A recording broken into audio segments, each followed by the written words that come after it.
Monsoon ठीक से आया भी नहीं, लेकिन देश के कई हिस्सों में बाढ़ जैसे हालात हो गए।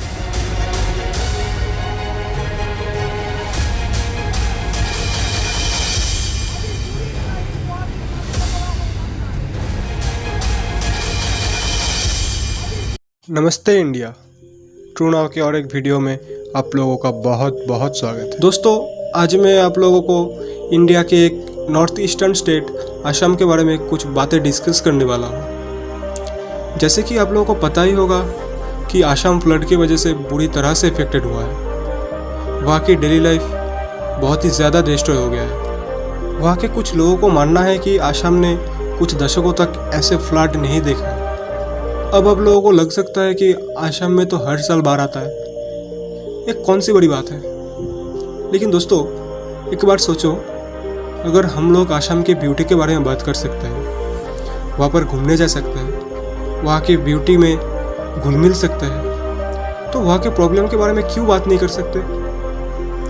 बाढ़ की वजह से यही ब्यूटी अब ख़त्म होने को है। 2 साल पहले असम के इस बाढ़ की वजह से काजीरंगा नेशनल पार्क, वहाँ के रहने वाले जानवर, उन लोगों की सिचुएशन बहुत ही ज़्यादा ख़राब हो गया था। हर साल इस बाढ़ की वजह से असम में लोगों को बहुत ही ज़्यादा नुकसान होता है। लेकिन ये तो रही प्रॉब्लम्स जिसके बारे में सभी लोग बात करते हैं। लेकिन चलो, हम लोग आज बात करते हैं इस प्रॉब्लम्स में असम हर साल क्यों गुजरते हैं। लेकिन इससे पहले आप लोगों को जानना होगा असम की जियोग्राफिकल सिचुएशन क्या है। असम एक लो साइड एरिया है जो चारों तरफ से पहाड़ों से घिरा हुआ है। असम के पीछे है अरुणाचल प्रदेश, साइड की तरफ है मेघालय, जिसकी वजह से पहाड़ों में होने वाला पानी नीचे की तरफ, मतलब असम की साइड आ जाता है।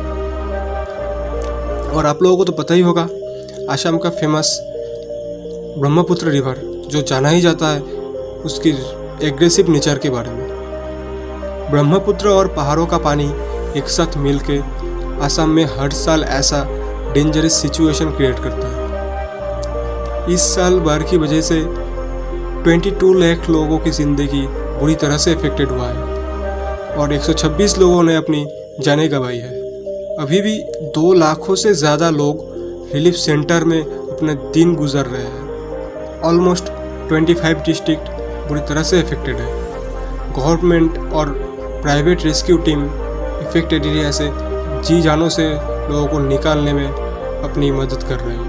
इंडियन एयरफोर्स ने इस रिलीफ कामों में हाथ बटाने के लिए और रिलीफ वर्क और फूड सप्लाई के लिए अपना सुपर हरक्यूलिस MI-17 प्लेन भेज दिया है, जिसकी वजह से रिलीफ वर्क में बहुत ही ज़्यादा तेज़ी आ गई है।